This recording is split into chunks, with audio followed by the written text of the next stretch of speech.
നിങ്ങൾ കുറച്ചുകൂടി covenant confidence ഉണ്ടാകണമെന്ന് എൻ്റെ അപേക്ഷ.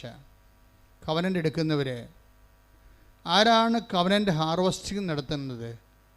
കവനൻ്റിൽ കോൺഫിഡൻസ് ഉള്ളവരാണ്. ചെറുക്ക് കോൺഫിഡൻസ് എന്ന് വെച്ചാൽ ആത്മവിശ്വാസം. നമ്മുടെ കവനൻ്റ് എടുക്കുമ്പോൾ തന്നെ നമുക്ക് ആത്മവിശ്വാസം ഉണ്ടാകണം.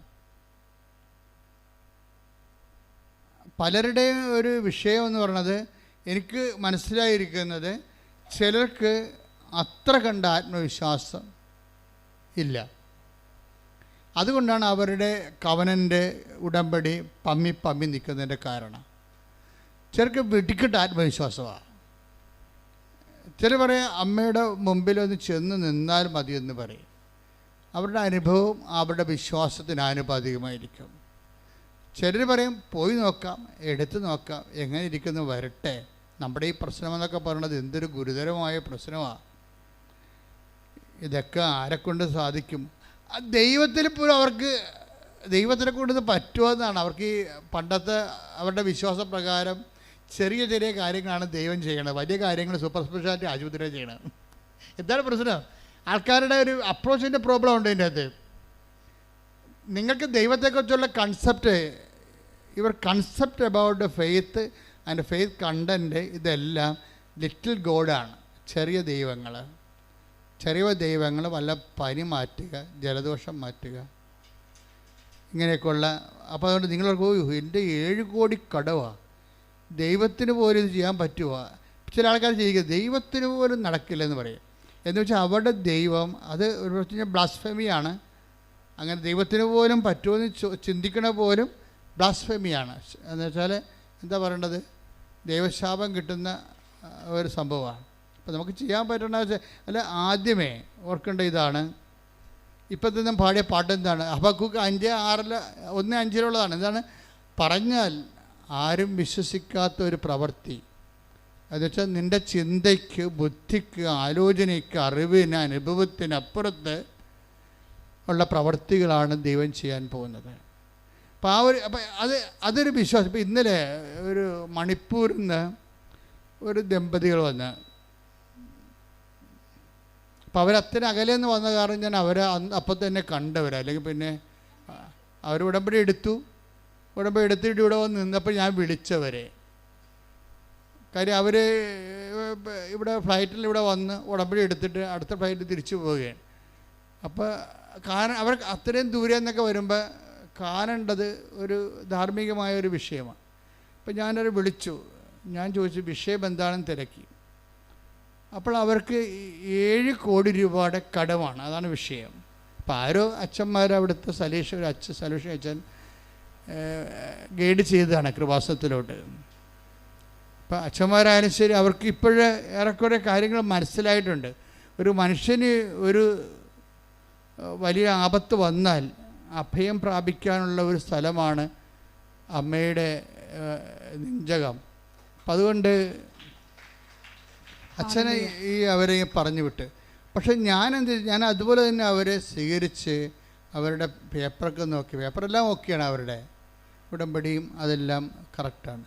ഞാനൊരു കാര്യങ്ങൾ ചോദിച്ചു. അപ്പോൾ ഇങ്ങനെയാണ് അവർക്ക് ഇനി ഇപ്പോൾ മണിപ്പൂരിലെ വിഷയങ്ങളൊക്കെ കഴിഞ്ഞപ്പോൾ ഇതിന് കടവും കൂടി വന്നപ്പോൾ സർവൈവിങ്ങിന് പാടാണ്. അപ്പം ഞാനിത് കൊണ്ടുവന്ന് ഈശോയെടുത്ത് കൊടുത്തു, ഇവരുടെ ചീട്ട് അമ്മയെടുത്ത് കൊടുത്തിട്ട് മധ്യസ്ഥം വായിച്ചിട്ട് കൊണ്ട് ഈശോ, അതാണല്ലോ ഇവിടെ പ്രൊസീജിയർ. ആദ്യം അമ്മയെടുത്ത് വെച്ച് അത് മധ്യസ്ഥം വായിച്ചിട്ട് കൊണ്ട് ഈശോയുടെ കാൽപാദങ്ങൾ വെക്കുമ്പോൾ ഉടനെ ഒരു വലിയ താക്കോല്. അപ്പം ഞാൻ പറഞ്ഞു ഇറ്റ്സ് ഓക്കെ. താക്കോലെന്ന് പറയുമ്പോൾ നിങ്ങൾക്ക് അറിയാമല്ലോ, കവനൻറ്റുമായിട്ട് ബന്ധപ്പെട്ടതാണ് താക്കോല്. അതൊരു ദർശനമാണ്. അപ്പം എൻ്റെ അർത്ഥം ആ വിഷയം ദൈവം തുറക്കാൻ പോകണം. നമുക്ക് തുറക്കാൻ പറ്റാത്ത വിഷയമാണത്, ദൈവം അത് തുറക്കാൻ പോകണം. അതെന്താ ഈ താക്കോൽ എനിക്ക് പെട്ടെന്ന് ക്യാച്ച് ചെയ്തതിൻ്റെ കാരണം, തലേ ദിവസം ഇന്നലെ വേറെ ഒരു സഹോദരി, അവരുടെ പേര് സാന്ദ്ര സന്തോഷ്, കോട്ടയം. സാന്ദ്ര സന്തോഷിൻ്റെ ജീവിതം ഇതുപോലെ അടഞ്ഞു പോയ ജീവിതമാണ്. സാന്ദ്ര സന്തോഷിന് ഇതുപോലെ ഈ പ്രശ്നം ഉണ്ടായിരുന്നു. സാന്ദ്ര സന്തോഷ് പറഞ്ഞ് ഞാൻ കല്യാണം കഴിച്ചിട്ട് ഞങ്ങൾ ആദ്യം വന്നത് ഇവിടെയാണെന്ന് പറഞ്ഞു. ഞങ്ങൾ കല്യാണം കഴിച്ചിട്ട് ആദ്യം വന്നത് ഇവിടെയാണ്. ഇവിടെ വരാൻ വേണ്ടി വന്നതല്ല, വേളാങ്കണ്ണിലോട്ട് പോണ വഴിക്ക് എൻ്റെ ഭാഗ്യം കൂടി പോയപ്പോൾ മാതാവിൻ്റെ മുമ്പിൽ ഇറങ്ങിയതാണ്. ഇറങ്ങിക്കഴിഞ്ഞപ്പോൾ ഈ സാന്ദ്രയുടെ മനസ്സിൽ വന്നിട്ടുള്ള കുറച്ച് മനോവിചാരങ്ങളുണ്ട്. ഈ വിശ്വാസവും വിചാരവും തമ്മിൽ ഭയങ്കര കണ്ടൻ്റാണ്. നിങ്ങൾ പലപ്പോഴും പണിമേടിക്കണം. നിങ്ങൾ വാ പൊളിച്ചില്ലെങ്കിൽ നിങ്ങൾ പണിമേടിക്കാൻ സാധ്യതയുണ്ട്. ചില ആൾക്കാർ വാ പൊളിച്ചാലല്ല കണ്ണക്കുറിട്ട് അടി മേടിക്കത്തുള്ളൂ. ചില വാ പൊളിച്ചില്ലെങ്കിൽ അടി പാർസൽ മേടിക്കും. വിചാരിച്ചാൽ മതി. നമ്മുടെ എന്താണ് വിചാരവും വിശ്വാസവും തമ്മിൽ ആദ്യം വിശ്വാസം വിചാര രൂപത്തിലാണ് രൂപപ്പെട്ട് വരുന്നത്. നിങ്ങൾ എന്ത് വിചാരിക്കുന്നു അതാണ് നിങ്ങളുടെ വിശ്വാസം. അപ്പോൾ ഈ വിചാരം എന്താണെന്നുള്ളത് നിങ്ങൾ കൃത്യമായിട്ട് നോക്കിയേക്കണം. എന്താ കാര്യത്തിൽ ഇപ്പോൾ രക്തസ്രാവക്കാരി എന്താണ് വിചാരിച്ച നില പറയണത്? അവൻ്റെ വസ്ത്രത്തിൻ്റെ വിളിമ്പിലെങ്കിലും സ്പർശിക്കാൻ ഇടയായാൽ താൻ സൗഖ്യപ്പെടുമെന്ന് അവൾ ഉള്ളിൽ കരുതിയിരുന്നു. അപ്പോൾ ആ വിശ്വാസം ആദ്യം തന്നെ എവിടുന്നാണ്? കരുതലിലാണ് വന്നത്. അപ്പം നിസ്സാരമല്ല. നിങ്ങൾക്ക് കൃപാസനം മാതാവിനെക്കുറിച്ച് വല്ല പൊട്ട കരുതലുമാണെങ്കിൽ അടി പാർസൽ മേടിച്ചിട്ടേ പോകത്തുള്ളൂ. കാര്യം അതോടുകൂടി തന്നെ നിങ്ങൾ കരുതൽ തീരുമാനം. പിന്നെ നിങ്ങൾ എന്ത് അഭ്യാസം കാണിച്ചിട്ടും കാര്യമില്ല. അപ്പോൾ അത് കരുതൽ മാർക്കോസ് 5:28 അവന്റെ വസ്ത്രത്തിൽ ഒന്ന് തൊട്ടാൽ മാത്രം മതി എന്ന് പറഞ്ഞേ. അവന്റെ വസ്ത്രത്തിൽ ഒന്ന് തൊട്ടാൽ മാത്രം മതി, ഞാൻ സുഖം പ്രാപിക്കും എന്ന് അവൾ വിചാരിച്ചിരുന്നു. അപ്പൊ വസ്ത്രത്തിൽ തൊട്ടാൽ സുഖം പ്രാപിക്കുമെന്ന് വിശ്വസിച്ച ഈശോ പറഞ്ഞ എന്താണ്? സ്ത്രീയെ, നിന്റെ വിശ്വാസം വലുതാണെന്നാണ് പറഞ്ഞത്. പക്ഷേ ആ വിശ്വാസം അവളിലുണ്ടായത് എങ്ങനെയാണ്? വാക്കിലൂടെ അല്ല പറഞ്ഞത്, പിന്നെ എന്താ? വിചാരത്തിലൂടെയാണ്. അപ്പോൾ ഈ സാന്ദ്ര സന്തോഷിൻ്റെ വിചാരം എന്താണെന്നറിയാവോ?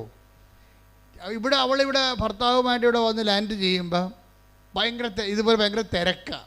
അപ്പോൾ അവളെ വെള്ളിയിൽ വിചാരിക്കുകയും എന്നാത്തിനായിത്തെ വരച്ച് കെട്ടി ആൾക്കാരെല്ലാം കൂടി ഇവിടെ വന്ന വല്ല കാര്യം ഉണ്ടാകും. അതാണ് അവളുടെ വിചാരം.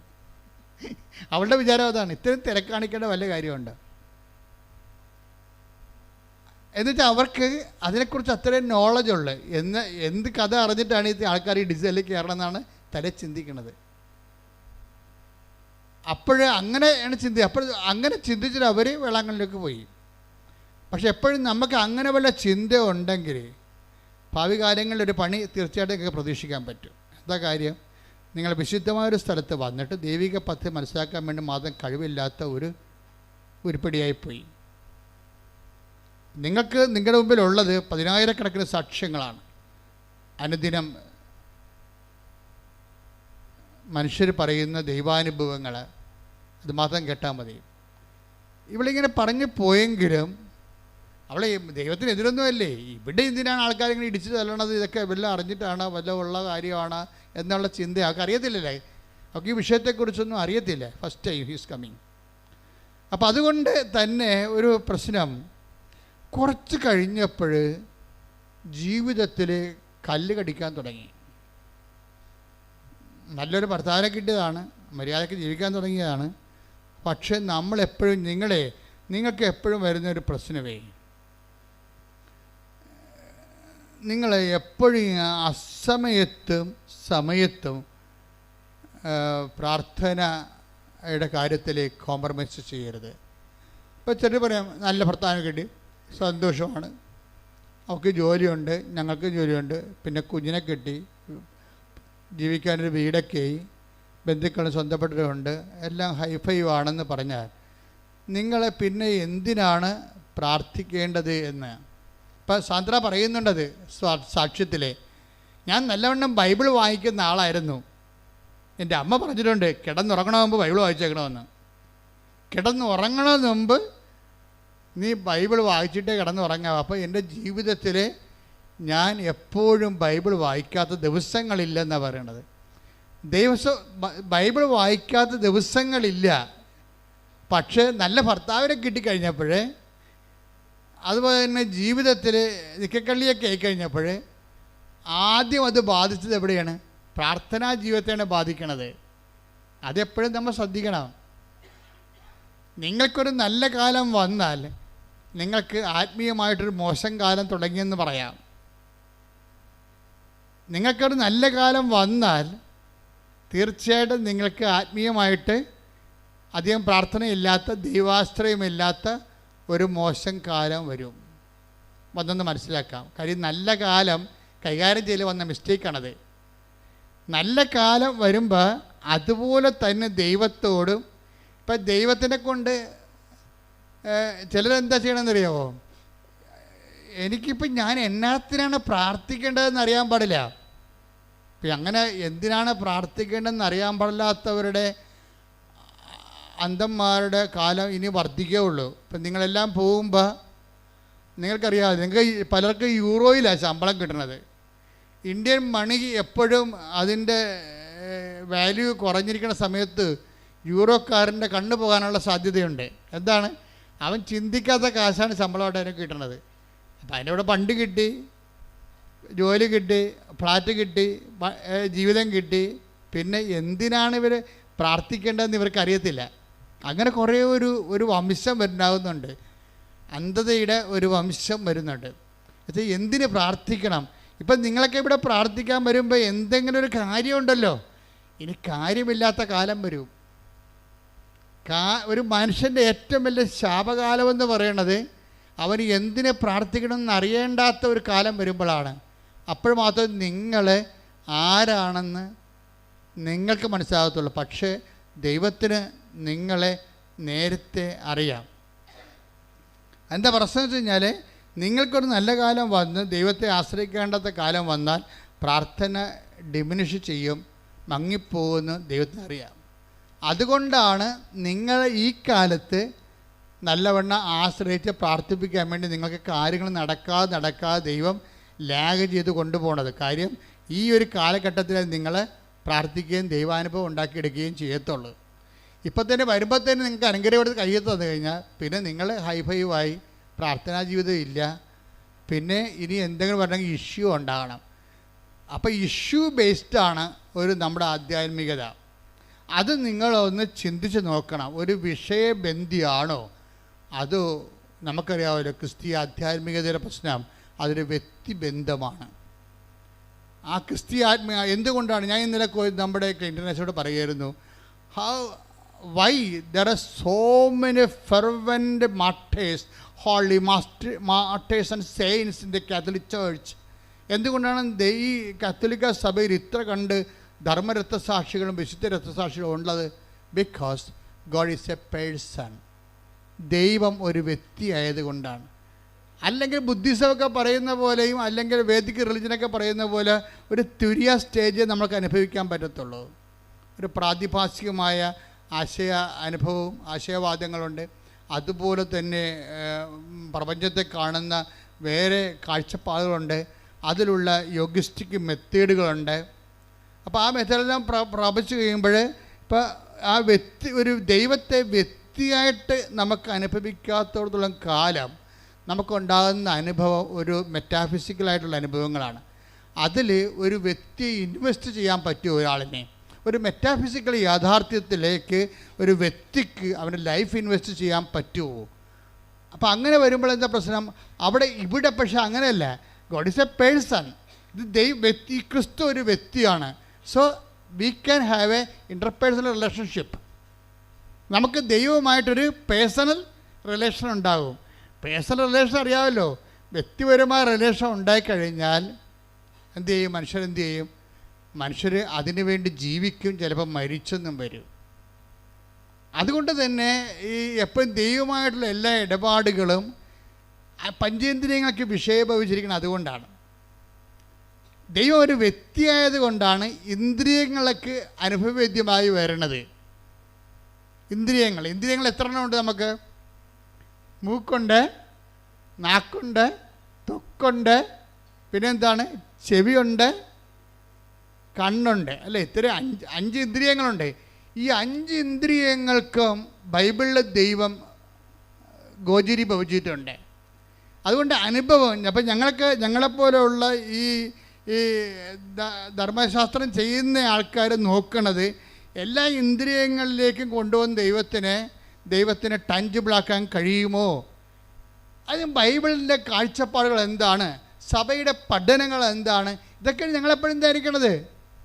ഇപ്പോൾ തന്നെ സാന്ദ്ര ഇവിടുന്ന് പോയി. എന്താ സാന്ദ്രയ്ക്ക് സംഭവിച്ചത്? സാന്ദ്ര പെട്ടെന്ന് ഡൈവേഴ്സായി. എനിക്ക് ഒരു ലൈഫ് തന്നെ കണ്ടില്ലേ, ഒരു പൗർണമിയിലേക്ക് നിന്ന് വെച്ച് പെട്ടെന്ന് ജീവിതം അമാവാസിയിലേക്ക് കയറുകയാണ്. പൗർണമി എന്ന് പറഞ്ഞാൽ പൂർണ്ണചന്ദ്രനല്ലേ, പൂർണ്ണചന്ദ്രൻ്റെ ആ ചന്ദ്രശോഭയെന്ന് പെട്ടെന്ന് അത് അമാവാസിയിലേക്ക് പോകും. അമാവാസിയിലേക്ക് പോകുമ്പോൾ എന്താ പറയണത്, ജീവിതം ഇരുണ്ടു പോകും. അവർ പിരിഞ്ഞു പോയി, കേസായിപ്പോയി. അവർ പിരിഞ്ഞും പോയി, കേസായിപ്പോയി. കേസായി കഴിഞ്ഞിട്ട് എന്താ പറ്റണത്, ഇങ്ങനെ കേസ്. അപ്പോൾ ലൈഫ് നോക്കിയാൽ നേരെ ഓപ്പോസിറ്റ്, നേരെ സൗത്ത് പോളിൽ നേരെ നോർത്ത് പോളിലേക്ക് വരികയാണ്. നേരെ ഓപ്പോസിറ്റ് അനുഭവങ്ങളാണ്. ഈ ഓപ്പോസിറ്റ് അനുഭവങ്ങളാകുമ്പോഴും ഈ സാന്ദ്രയുടെ ഹിസ്റ്ററി, ആ കേസ് ഹിസ്റ്ററി നോക്കിയാൽ നമുക്കൊരു കാര്യം മനസ്സിലാകും. എന്താണ്, സാന്ദ്രയ്ക്ക് ഒരു ഡിപ്പോസിറ്റ് ഉണ്ട് ജീവിതത്തിൽ. എന്ത് ഡിപ്പോസിറ്റാണ്? അമ്മ പറഞ്ഞു കൊടുത്തിട്ടുണ്ട്, നീ ഉറങ്ങുന്നതിന് മുമ്പ് നീ ബൈബിൾ വായിച്ചിട്ടേ ഉറങ്ങാവൂ. അപ്പം നമുക്ക് അത് അവളങ്ങനെ കീപ്പ് ചെയ്ത് പോകുന്നുണ്ട്. അപ്പോൾ അതുകൊണ്ട് തന്നെ ഈ പഴയ നമ്മൾ ഓർക്ക് ഇപ്പം ഞാൻ ബൈബിൾ വായിച്ചു, എനിക്ക് തന്നെ അതിനാ, ഞാൻ അമ്മ പറഞ്ഞുകൊണ്ട് ഞാൻ ബൈബിൾ വായിച്ചെന്ന് പറയും. പക്ഷേ ദൈവം നിനക്ക് വേണ്ടി ഒരു ആസ്തി സ്വരൂപിക്കുകയാണ്. എപ്പോഴും നമ്മൾ കൊഴുത്ത പശുക്കളെ സ്വപ്നം കാണുമ്പോൾ മെല്ലിച്ച പശുക്കളെ പ്രീസപ്പോസ് ചെയ്യേണ്ടി വരും. അതാണ് ബൈബിൾ നൽകുന്ന പാഠം. Take the word of God. സ്തുതിക്കട്ടെ. ഹല്ലേലൂയ, ഹല്ലേലൂയ, ഹല്ലേലൂയ. ഉൽപ്പത്തി 41:17. ഫറവോ ജോസഫിനോട് പറഞ്ഞു, സ്വപ്നം ഇതാണ്, ഞാൻ നൈലിൻ്റെ തീരത്ത് നിൽക്കുകയായിരുന്നു. കൊഴുത്ത് അഴകുള്ള 7 പശുക്കൾ നൈലിൽ നിന്ന് കയറി വന്ന് പുൽത്തകിടിയിൽ മേയാൻ തുടങ്ങി. അവയ്ക്ക് പുറകെ മെലിഞ്ഞ് വിരൂപമായ 7 പശുക്കളും കയറി വന്നു. അത്തരം പശുക്കളെ ഈജിപ്തിലെങ്ങും ഞാൻ കണ്ടിട്ടില്ല. ശോഷിച്ച് വിരൂപമായ ആ പശുക്കൾ ആദ്യത്തെ 7 കൊഴുത്ത പശുക്കളെ വിഴുങ്ങിക്കളഞ്ഞു. എന്നാൽ മെലിഞ്ഞ പശുക്കൾ അവയെ വിഴുങ്ങിയെന്ന് ആർക്കും മനസ്സിലാക്കാൻ കഴിയുമായിരുന്നില്ല. കാരണം മുൻപെന്ന പോലെ തന്നെ ശോഷിച്ചാണ് അവ കാണപ്പെട്ടത്. വീണ്ടും സ്വപ്നത്തിൽ പുഷ്ടിയും അഴകുമുള്ള 7 കതിരുകൾ ഒരു തണ്ടിൽ വളർന്നു നിൽക്കുന്നതും ഞാൻ കണ്ടു. തുടർന്ന് ശുഷ്കിച്ചതും കിഴക്കൻ കാറ്റിൽ വാടിക്കരിഞ്ഞതുമായ 7 കതിരുകൾ പൊങ്ങി വന്നു. ശുഷ്കിച്ച കതിരുകൾ നല്ല കതിരുകളെ വിഴുങ്ങിക്കളഞ്ഞു. എപ്പോഴും ജീവിതത്തിൻ്റെ നല്ല കാലങ്ങൾ, ഇപ്പോൾ എനിക്ക് ചെറിയ മിസ്റ്റേക്ക് സംഭവിച്ചായിരുന്നു. സാന്ദ്രയല്ല, ജിഷ്മ എന്ന ആ കുട്ടിയുടെ പേര്. അവരുടെ ഒരു പുത്തൻകട, നെയ്യാറ്റിൻകര, അവരുടെ സ്റ്റോറിയാണ് ഈ പറയണത്. അപ്പോൾ ജിഷ്മയുടെ ആസ്തി എന്താണ്? ജിഷ്മ നേരത്തെ തന്നെ ബൈബിള് വായിക്കുമായിരുന്നു. അപ്പം നേരത്തെ നമ്മൾ ഒരു നല്ല അഭിവൃദ്ധിയുടെ കാലത്ത് ആധ്യാത്മികതയിൽ വേരൂന്നിയാൽ ഇതെല്ലാം ഇങ്ങനെ ഡിപ്പോസിറ്റായിട്ട് കിടക്കും. അപ്പം ജിഷ്മയ്ക്ക് അമ്മ പറഞ്ഞു കൊടുത്തിരിക്കണത് എന്താ? ഒരു കാരണവശാലും നീ ബൈബിൾ വായിക്കാതെ കിടന്നുറങ്ങരുത്.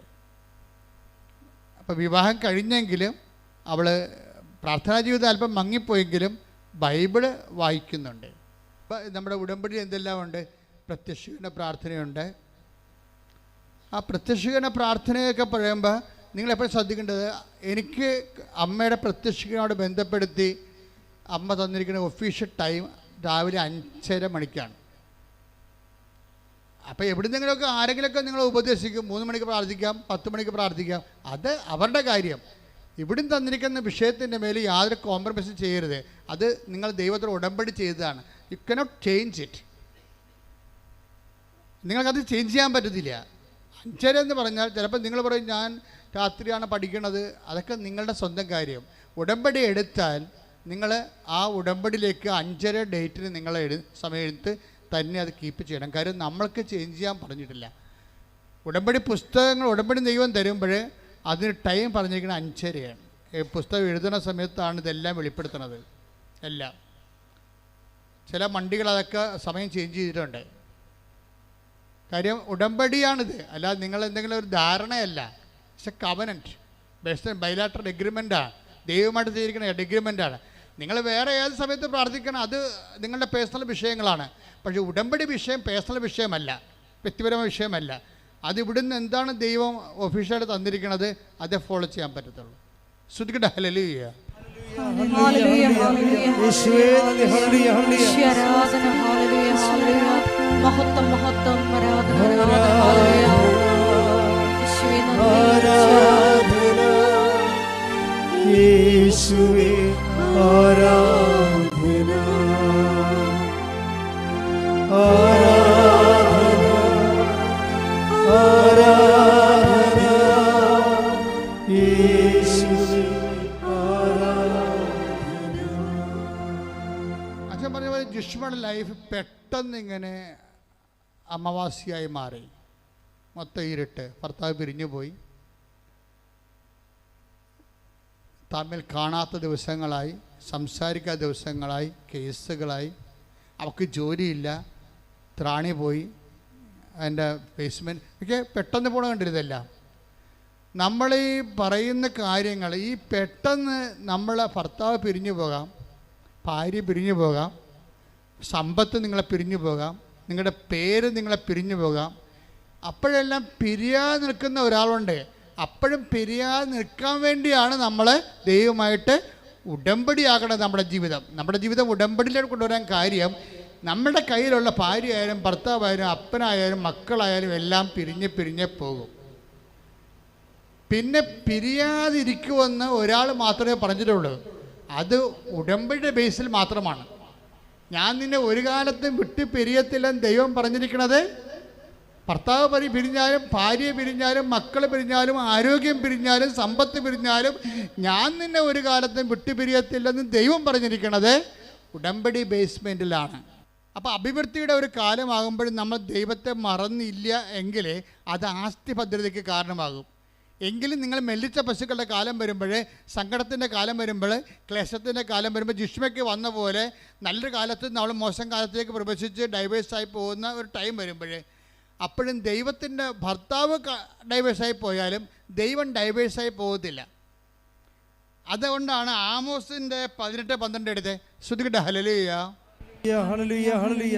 യേശുവേ നന്ദി, ഹല്ലേലൂയ, ഹല്ലേലൂയ, ഹല്ലേലൂയ, ഹല്ലേലൂയ, ഹല്ലേലൂയ. എല്ലാവരും സ്തുതിക്കട്ടെ, ഹല്ലേലൂയ, ഹല്ലേലൂയ. ആമോസ് 8:12. അന്ന് അവർ കടൽ മുതൽ കടൽ വരെയും വടക്ക് മുതൽ കിഴക്ക് വരെയും അലഞ്ഞു നടക്കും. കർത്താവിൻ്റെ വചനം തേടി അവർ ഉഴലുമെങ്കിലും കണ്ടെത്തുകയില്ല.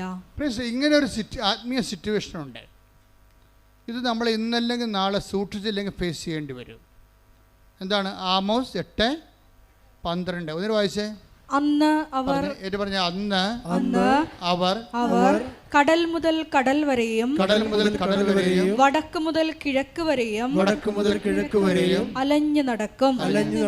കർത്താവിന്റെ വചനം തേടി അവർ ഉഴലുമെങ്കിലും കണ്ടെത്തുകയില്ല. എന്തുകൊണ്ടാണ് ഇങ്ങനെ ഒരു സിറ്റുവേഷൻ വരണത്? നല്ല കാലത്ത് കർത്താവിനെ സ്മരിക്കാത്തത് കൊണ്ടാണ്. ഇപ്പം ജിഷ്മയുടെ വിഷയം എന്താണ്? ജിഷ്മ നല്ല കാലത്ത് പ്രാർത്ഥിക്കാതെയും ബൈബിൾ വായിക്കാതെയും കിടന്ന് ഉറങ്ങിയിട്ടില്ല. ആസ്തി കിടപ്പുണ്ടത്. അത് കാരണം ഇപ്പം ഡൈവേഴ്സായി, ക്ലേശക്കാലം വന്നിരിക്കുകയാണ്. പക്ഷേ ഭർത്താവ് ഡൈവേഴ്സായി പോയി, കർത്താവ് ഡൈവേഴ്സ് ആയിട്ടില്ല. കൈയടിച്ച് ശ്രുതികടല്ലേ. എപ്പോഴും നമ്മൾ ദൈവത്തെ കൺഫ്രണ്ട് ചെയ്യാൻ പറ്റുന്ന രീതിയിൽ നീയും നിൻ്റെ ദൈവവും മാത്രമാകുന്ന ഒരു ഹവറിലേക്ക് ഇന്നല്ലെങ്കിൽ നാളെ നമുക്ക് പോകേണ്ടി വരും. ഞാനീ ദിവസങ്ങളിൽ ഒരു മരിപ്പിന് പോയായിരുന്നു. രോഗിയായി കിടന്ന സമയത്ത് അദ്ദേഹത്തെ കാണാൻ പോയി. പിന്നെ അദ്ദേഹം മരിച്ചു കഴിഞ്ഞ് ഞാൻ കാണാൻ പോയി. അപ്പോഴേ എന്ത് സംഭവിച്ചു കഴിഞ്ഞാൽ, രോഗിയായി കിടക്കുന്ന സമയത്ത് കുറേ ആൾക്കാരൊക്കെ വരും, ഉറ്റവരൊക്കെ വരും. മരിച്ചു കഴിയുമ്പോൾ അടക്കത്തിന് ഒരു സാമ്രാജ്യത്തിലുള്ള ആൾക്കാരുണ്ടാവും, അല്ലേ? എല്ലാവരും വരും. കുഴിയാഴ്ചക്ക് പള്ളി വരുമ്പോൾ ഈ മരിച്ചത്ര ആൾക്കാർ കുഴിയാഴ്ചക്ക് ഉണ്ടാകത്തില്ല, അല്ലേ? കുറച്ച് ആൾക്കാർക്ക്, നമ്മളെ ഏറ്റവും അടുത്ത ആൾക്കാരൊക്കെ ഉണ്ടാവും. പിന്നെ 41 പറയുമ്പോൾ വലിയ അടിയന്തരമാണെങ്കിൽ കുറച്ച് ആൾക്കാരുണ്ടാവും.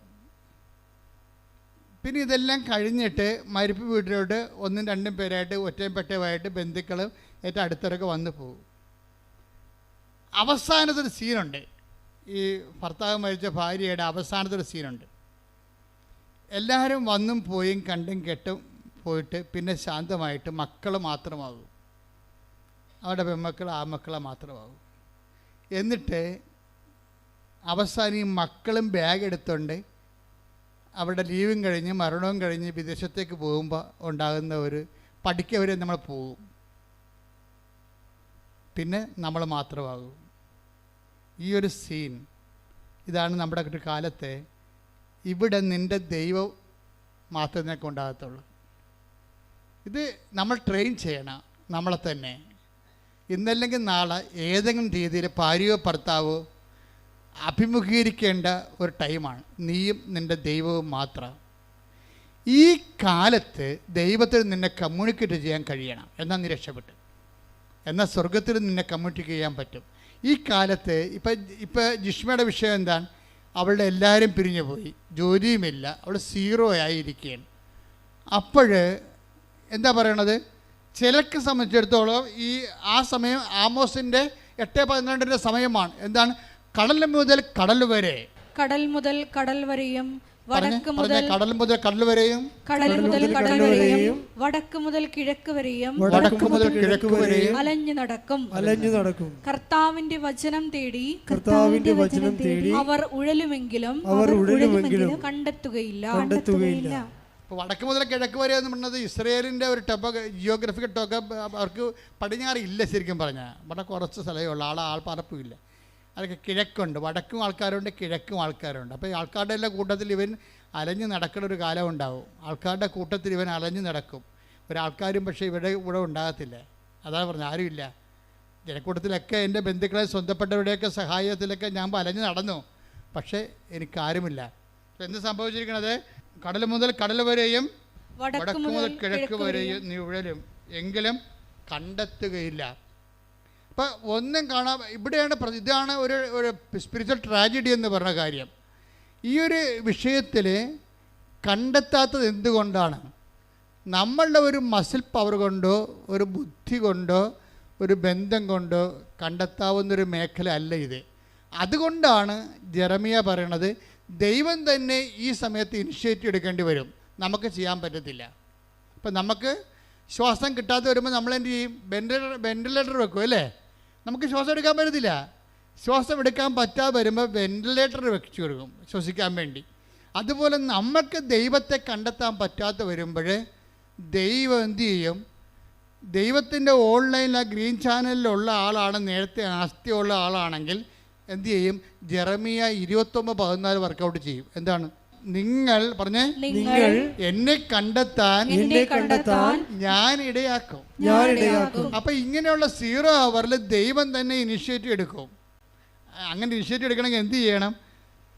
നല്ല കാലത്ത് ദൈവത്തെ മറക്കാതെ ജീവിക്കണം. പിടിയിട്ടില്ലേ? Message is clear. നല്ല കാലത്ത് ഒരുമാരപ്പെട്ട വലിയ കുഴപ്പമില്ലാത്ത കാലത്ത് നിങ്ങൾ ഉഴപ്പ് കാണിക്കാതെ നടത്താം. മനസ്സിലായില്ലേ?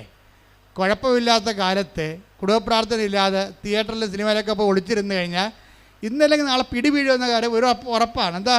നിങ്ങൾ പോക്കൃത്തരം കാണിച്ചില്ല. നിങ്ങൾക്ക് നല്ല കാലത്ത് നിങ്ങൾ കുടുംബപ്രാർത്ഥന ഇല്ല, ഓരോരോ കാര്യം പറഞ്ഞ് ഇവർ വന്ന് ബന്ധുക്കൾ വന്ന് എന്നൊക്കെ പറഞ്ഞുകൊണ്ട് നിങ്ങൾ കുടുംബപ്രാർത്ഥനയിലൊക്കെ ഉഴപ്പിക്കഴിഞ്ഞാൽ നിങ്ങളപ്പം തന്നെ ടാർഗറ്റായി, ബ്രാൻഡഡായി. അങ്ങനെ ചെയ്താൽ നിങ്ങൾ അനുദപിക്കാൻ മുന്നോട്ട് പോകാൻ പറ്റത്തില്ല നിങ്ങൾക്ക്. അപ്പോൾ അത് നിങ്ങൾക്ക് നല്ല നട്ടെല്ലുണ്ടാകണം. എന്താ കാര്യം? എന്തെല്ലാം പ്രശ്നമുണ്ടാകും, ഏതെല്ലാം എംബ്രാം വന്നാലും ശരി, കർത്താവിൻ്റെ സമയം ഞാൻ നഷ്ടപ്പെടുത്തത്തില്ല. അവിടെ കോംപ്രമൈസ് ഒത്തുതീർപ്പ് ചെയ്യത്തില്ല. പ്രാർത്ഥിച്ച്, കർത്താവേ എന്റെ ജീവിതത്തിലെ എന്ത് തിരക്ക് വന്നാലും എത്ര വലിയ ആൾക്കാരുമായി കണ്ടുമുട്ടേണ്ടി വന്നാലും എന്റെ പ്രാർത്ഥനാ സമയം ഡാമേജ് ആകാതിരിക്കാൻ എന്നെ അഭിഷേകം ചെയ്യണം. ഈ ധ്യാനം വളരെ ശ്രദ്ധയോടെ നിങ്ങൾ പങ്കെടുക്കേണ്ടതാണ്. എന്താ പ്രശ്നം വെച്ച് കഴിഞ്ഞാൽ ഇനി നമ്മളുടെ ഒരു ടൈമിൽ ഈ പറഞ്ഞ ക്ലേശകാലത്ത് നമുക്ക് ദൈവത്തെ അന്വേഷിച്ച് പോകുന്നതിന് പരിമിതികളുണ്ട്. കാര്യം എന്താ? നമുക്ക് കുഞ്ഞിന് ആശുപത്രിയിലാണ്, കുഞ്ഞിന് രോഗമാണ്, അത് വെന്റിലേറ്ററിലാണ്, ഡോക്ടർ ഡേറ്റ് പറഞ്ഞിരിക്കുന്നു. നമുക്ക് അതിനെ ഡോക്ടർ ആശുപത്രിക്കാർ പറഞ്ഞ പൈസ കൊടുക്കാതെ നമുക്ക് പൈസയില്ല, പൈസയ്ക്ക് വേണ്ടി നമ്മൾ തിണ്ടി നടക്കുന്നു, കിട്ടുമോ ഇല്ലെന്ന് അറിയത്തില്ല.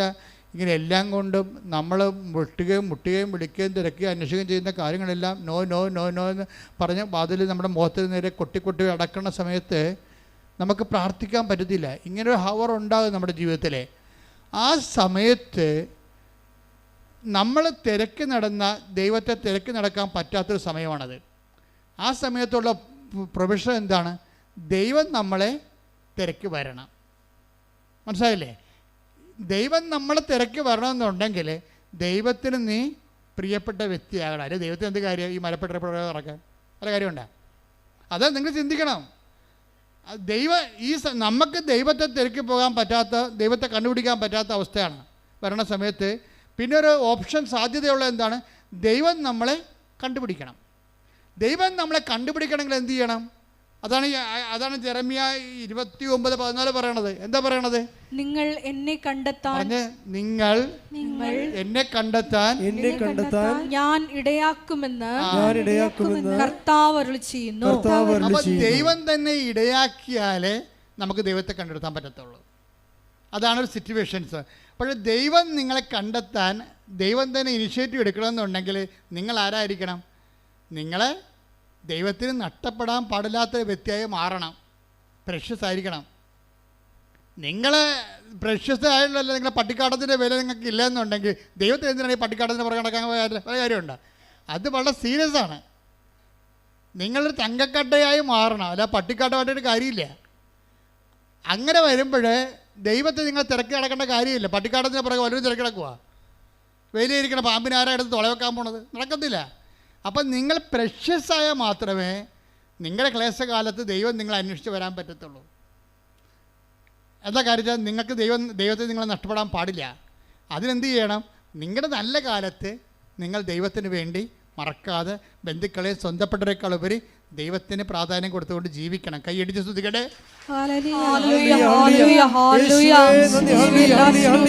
നിന്നെ സ്നേഹിക്കുവാൻ, നിന്നെ മഹത്വപ്പെടുത്തി ജീവിക്കുവാൻ ഈ ആരാധനയിലൂടെ ഞങ്ങളെ തിരഞ്ഞെടുത്ത് അഭിഷേകം ചെയ്യണമേ, നിന്റെ സ്വന്തമാക്കി മാറ്റണമേ.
റിലേഷൻ ആൻഡ് സ്പിരിച്വാലിറ്റിയിലേക്ക് വരുമ്പോൾ ഒരു വ്യക്തിയാണ് ദൈവം എന്നുള്ള വിഷയത്തിന് മിഴിവ് കൂടുതൽ കിട്ടുന്നുണ്ട്.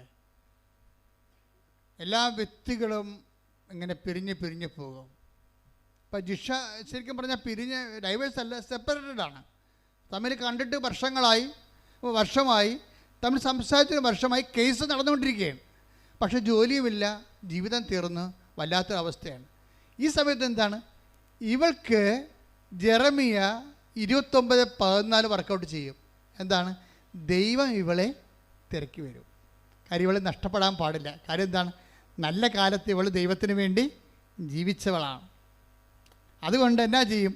ഇപ്പം ഭർത്താവ് സെപ്പറേറ്റഡായി, അതുപോലെ തന്നെ അവൾക്ക് ജോലിയുമില്ല, അവർ തമ്മിൽ സംസാരവുമില്ല, കണ്ടിട്ട് മാസങ്ങളായി. ഇങ്ങനെ ഒരു വിഷമസന്ധിയിൽ ഇവൾ കർത്താവേ എനിക്കെന്ത് സംഭവിച്ചെന്ന് ചോദിക്കും. കർത്താവേ എനിക്കെന്ത് സംഭവിച്ചു? ഞാൻ ഇനി എൻ്റെ ജീവിതത്തിൽ എന്താണ്? കേസ് ഇങ്ങനെ വന്നിട്ട് ഇത് ഡൈവേഴ്സായി പോവുമോ? ജോലി ഇല്ലാതാണ്ടായി നിൽക്കുമോ? എൻ്റെ ജീവിതം തീർന്ന് പോവുകയാണല്ലോ, എനിക്കെന്ത് സംഭവിച്ചു എന്ന് ചോദിക്കും. എന്നിട്ട് ഇവളെന്ത് ചെയ്യും? ഇവളെന്താ ചെയ്തുകൊണ്ടിരുന്നത്? അമ്മ പറഞ്ഞിട്ട് ബൈബിൾ അവൾ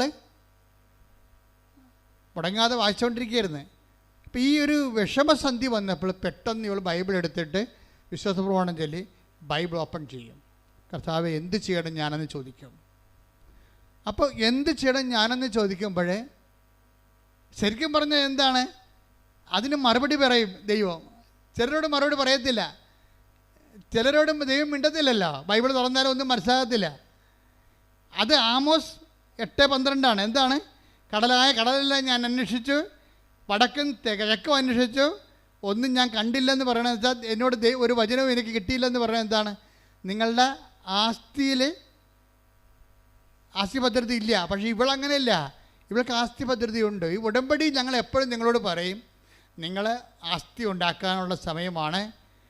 രോഗികളെ കാണണം. അപ്പോൾ കഴിഞ്ഞ ദിവസങ്ങളൊക്കെ ഉള്ള സാക്ഷ്യങ്ങൾ എന്താണ്? എനിക്ക് വേണമെങ്കിൽ ഹോട്ടലിൽ നിന്ന് ചോറ് വാങ്ങിച്ച് കൊടുക്കാമായിരുന്നു, ഞാൻ കൊടുത്തില്ല. ഞാൻ അവിടുത്തെ പോയി അരിയും കറിയും സാധനങ്ങൾ വാങ്ങിച്ച് അവിടെ അടുക്കളയിൽ പോയി ആ ഓൾഡ് മാൻ ആൾക്കാർ താമസിക്കുന്ന അടുക്കളയിൽ പോയി അവിടെ കൂടെ ഇരുന്നുകൊണ്ട് അരി വെച്ച് ഊണാക്കി കറിയാക്കി ഞാൻ അവർക്ക് വിളമ്പി കൊടുത്തു. എന്താ കാര്യം? കർത്താവിനെ പ്രതിയാണ്. എനിക്ക് വേണമെങ്കിൽ ഹോട്ടലിൽ നിന്ന് മുടക്കി കാശ്, അപ്പം ഹോട്ടലിൽ നിന്ന് വാങ്ങിച്ച് ചോറ് കൊടുക്കുമായിരുന്നു, നിസ്സാര കാര്യമായിരുന്നു.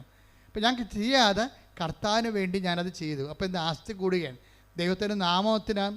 ഈ ദൈവത്തിൻ്റെ നാമം എന്ന് പറയുമ്പോൾ ദൈവം നമുക്ക് അനുഭവവേദ്യമാകണതും നമുക്ക് ഇൻട്രാക്ട് ചെയ്യാൻ പറ്റണത് നാമത്തിൻ്റെ ബേസിലാണ്. അതായത് നമ്മുടെ മുമ്പിലുള്ളത് ടാൻജിബിളായിട്ടുള്ളത് നാമമാണ്. ഈ നാമത്തെ ഇപ്പം നമ്മളൊരു സൽപ്രവൃത്തി ചെയ്യുമ്പോൾ നമ്മൾ ആരുടെ നാമത്തിലാണ് ചെയ്യണത്? ഈശോയുടെ നാമത്തിൽ. അപ്പോൾ ദൈവത്തിൻ്റെ കൃപയെല്ലാം, ക്രിസ്തു നേടിയ കൃപയെല്ലാം ഈ ക്രിസ്തു ഇപ്പം നമ്മൾ കണ്ട ഒരു ഐക്കണും മൊബൈലിൽ ഒരു ഐക്കൺ നമ്മൾ ടച്ച് ചെയ്ത് കഴിഞ്ഞാൽ ആ ഐക്കണിലുള്ള മുഴുവൻ സംഭവങ്ങളും നമുക്ക് കിട്ടും. അതുപോലെ ക്രിസ്തു ഒരു ഐക്കണായിരിക്കുന്നത് നാമത്തിലാണ്. അതുകൊണ്ടാണ് ഈശോ പറഞ്ഞത്, എൻ്റെ നാമത്തിൽ നിങ്ങളൊരു ഗ്ലാസ് പച്ചവെള്ളം കൊടുത്താൽ ഞാനതിന് പ്രതിഫലം നൽകും. ഈ ക്രിസ്തു ഈ പാപത്തിന് പരിഹാരം ചെയ്ത് പിതാവിൻ്റെ തിരുമനസ്സ് നിറവേറ്റി കഴിഞ്ഞപ്പോൾ പിതാവ് ക്രിസ്തുവിന് നാമത്തെ മഹത്വപ്പെടുത്തി.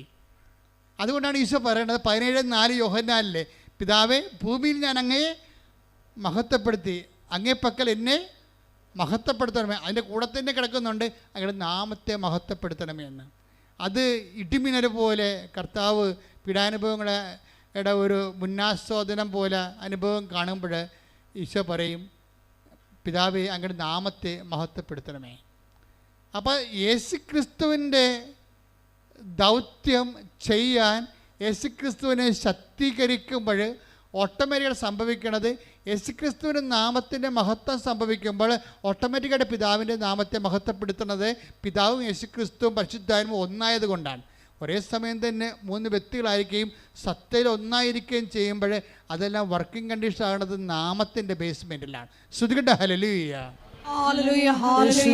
അപ്പോൾ ജിഷ്മയുടെ മനസ്സിൽ പരിശുദ്ധാത്മാവ് തോന്നിക്കും, എന്താണ്, നീ ഇപ്പോൾ ഭർത്താവ് സെപ്പറേറ്റ് ആയിരിക്കുന്നു, നിനക്ക് ജോലിയില്ല, നീ ഒറ്റപ്പെട്ടിരിക്കുന്നു എന്ന് പറയുമ്പോൾ ദൈവം തന്നെ ഈ ജെറമിയ നമ്മൾ കണ്ടതുപോലെ 29:14 അനുസരിച്ചുകൊണ്ട് എന്നെ കണ്ടെത്താൻ ഞാൻ ഇടയാക്കും. അങ്ങനെ ദൈവം തന്നെ ഇവരോട് പറയും, ഞാൻ സംസാരിക്കാം, നീ ബൈബിൾ ഓപ്പൺ ചെയ്യാൻ പറയും. ഉടനെ പരിശുദ്ധാത്മാവിൻ്റെ നിവേശനത്താൽ ഇവൾ ബൈബിൾ ഓപ്പൺ ചെയ്യും. ബൈബിൾ ഓപ്പൺ ചെയ്യുകയും ഉടനെ ദൈവം ഇവളോട് സംസാരിക്കും. എന്താ സംസാരിക്കണത്? ധൈര്യമായിരിക്കുക, ഭയപ്പെടരുത്, മുന്നോട്ട് പോവുക, നീ പോകുന്ന ഇടത്തെല്ലാം ഞാൻ നിൻ്റെ കൂടെ ഉണ്ടാകും. ശ്രുതികട്ടെ ഹല്ലേലൂയ.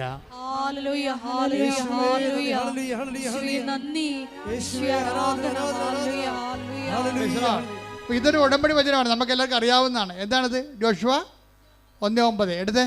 ശക്തനും ധീരനുമായിരിക്കണമെന്നും അതന്നെ പറഞ്ഞേ, ശക്തനും ധീരനുമായിരിക്കുക. ഭയപ്പെടുകയോ പരിഭ്രമിക്കുകയോ ചെയ്യരുതെന്ന് നിന്നോട് ഞാൻ കൽപ്പിച്ചിട്ടില്ലയോ? എന്ത് മധുരമാ കേൾക്കുമ്പോൾ തന്നെ നമുക്ക് മധുരം തോന്നും. എന്താണ്? ശക്തനും ധീരയുമായിരിക്കുക. എന്താണ് ചെയ്യേണ്ടത്? ഒന്ന് വായിച്ചേ. ശക്തനും ധീരനുമായിരിക്കണമെന്നും ഭയപ്പെടുകയോ പരിഭ്രമിക്കുകയോ ചെയ്യരുതെന്നും നിന്നോട് ഞാൻ കൽപ്പിച്ചിട്ടില്ലയോ? നിന്റെ ദൈവമായ നേരത്തെ പറഞ്ഞിട്ടുള്ളത് ഓർക്കണം. എന്താണ്? എന്തെങ്കിലും വിഷയങ്ങൾ വരുമ്പോഴേ ബൈബിൾ തുറന്ന് തന്നെ അത് മെസ്സേജ് കിട്ടണമെന്ന് നിങ്ങൾ വാശി പിടിക്കരുത്. ഇപ്പം എന്താ പറഞ്ഞിരിക്കണത്? നിന്നോട് ഞാൻ നേരത്തെ പറഞ്ഞിട്ടില്ലയോ? എത്രയോ പ്രാവശ്യം പറഞ്ഞിരിക്കണം. എന്താ പറഞ്ഞിരിക്കണത്? ശക്തയും ധീരയുമായിരിക്കുക, ശക്തനും ധീരനുമായിരിക്കുക. പിന്നെ ഭയപ്പെടുകയോ പരിഭ്രമിക്കുകയോ വേണ്ട. ഭർത്താവ് സെപ്പറേറ്റ് ആയെന്ന് വിചാരിച്ചുകൊണ്ട് ഭയപ്പെടേണ്ട, പരിഭ്രമിക്കണ്ട. ജോലിയില്ല എന്ന് വിചാരിച്ചുകൊണ്ട് ഭയപ്പെടേണ്ട, പരിഭ്രമിക്കണ്ട. എന്താണ്? നിന്റെ ദൈവമായ കർത്താവ് നീ പോകുന്നിടത്തെല്ലാം നിന്നോട് കൂടെ ഉണ്ടായിരിക്കും. അവിടെ ഡൈവേഴ്സും ഇല്ല, സെപ്പറേഷനും ഇല്ല. അതിങ്ങനെ മനസ്സിലാക്കണം. ദൈവത്തെ ഇങ്ങനെയാണ് സ്നേഹിക്കേണ്ടത്. എന്താണ്? ആരെല്ലാം എൻ്റെ കൂടെ ഉള്ളവരെല്ലാം, മക്കളായാലും ശരി, ഭർത്താവായാലും ഭാര്യയായാലും നാളെ സെപ്പറേറ്റായി പോകും. പക്ഷെ നിന്റെ ദൈവമായ കർത്താവ് നീ പോകുന്നിടത്തെല്ലാം, അത് ഐസിയുലായാലും വെന്റിലേറ്ററായാലും സ്വർഗത്തിലായാലും, ഞാൻ നിന്റെ കൂടെ ഉണ്ടാകും. കൈയടിച്ച് സ്തുതിക്കട്ടെ. ഹല്ലേലൂയ. അതായത് ഈ പണ്ട് ജിഷയാണ് ഇവിടെ വന്ന് ചോദിക്കണം ഭർത്താവുമായിട്ട്, എന്തിനാണ് ഈ ആൾക്കൂട്ടമല്ല ഇവിടെ വന്നിരിക്കണത്? വല്ലതും അറിഞ്ഞിട്ടാണെന്ന് ഇല്ലേ? ഇങ്ങനെ എവിടെയെങ്കിലും അനുഗ്രഹം ഉണ്ടെങ്കിൽ കുറേ എണ്ണം ഓടിക്കൂടുമെന്നുള്ളതാണ് ഇവിടെ മനസ്സിരിപ്പ്. അതാണ് സംഭവം. ആ കമൻറ്റ് ചെയ്ത ആൾ ഇപ്പോഴെന്താ പറ്റിയത്? ഈ ആൾക്കൂട്ടത്തിലേക്ക് തിരിച്ച് വരേണ്ടി വരണം. അവർ വന്ന് ഉടമ്പടി എടുക്കും ഉടനെ. എന്താ? നീ പോകുന്നിടത്തെല്ലാം നിൻ്റെ കൂടെ ഞാനുണ്ടാവും എന്ന് പറഞ്ഞില്ലേ? അപ്പോൾ ദൈവം ഓൺലൈനിലുണ്ടല്ലോ. ഇനി എന്താ ചെയ്യുന്നത്? അടുത്ത നടപടി എന്താണ്? ഉടമ്പടി എടുക്കുക. ആ ഉടമ്പടി എടുക്കുമ്പോൾ മാത്രമേ നമുക്ക് മനസ്സിലാകത്തുള്ളൂ എന്തിനാണ് ഇവിടെ ജനങ്ങൾ ഓടിക്കൂടണമെന്ന്. അപ്പോൾ ജിഷ വന്ന് ഉടമ്പടി എടുക്കും. ഉടമ്പടി എടുത്തു കഴിഞ്ഞിട്ട് എന്താ സംഭവിച്ചത്? മറ്റ് പ്രാർത്ഥന അനുഭവങ്ങൾക്കില്ലാത്ത വ്യത്യസ്തമായൊരു അനുഭവം ഉടമ്പടിക്കുള്ളത് എന്താണെന്നറിയാമോ? അത് ഇപ്പോൾ നമുക്കറിയാമല്ലോ. ഇപ്പോൾ ദൈവത്തെ അനുഭവിക്കുന്നത് ബൈബിളിൽ പഞ്ചേന്ദ്രിയങ്ങളിലൂടെ അനുഭവിക്കണം. പലരും പല അനുഭവങ്ങളുണ്ട്. മനധ്യാനത്തിലുണ്ട്, ആന്തരികമായ അനുഭവങ്ങളുണ്ട്, അതേത്തെ പിന്നെ ആന്തരിക ധ്യാനാനുഭവങ്ങളുണ്ട്. പക്ഷെ അതൊക്കെ ചുമ്മാ പണ്ഡിതന്മാർക്ക് വല്ല വിരലിലുണ്ടാവുന്ന ആൾക്കാർക്ക് ഉള്ളതാണ്. ഈ വിരലിലുണ്ടാവുന്ന പണ്ഡിതന്മാർ ആരെങ്കിലും അതിൽ എത്ര പേര് കർത്താവിന് വേണ്ടി മിഷൻ പ്രവർത്തനം ചെയ്തിട്ടുണ്ട്? എത്ര പേര് കർത്താവിന് വേണ്ടി മരിച്ചിട്ടുണ്ട്? എത്ര പേര് സുവിശേഷ സാക്ഷ്യം വഹിച്ചിട്ടുണ്ടെന്ന് ചോദിച്ചു കഴിഞ്ഞാൽ പരിങ്ങലായി പോകും. പക്ഷേ സാധാരണ മനുഷ്യൻ്റെ അനുഭവം എന്താണ്?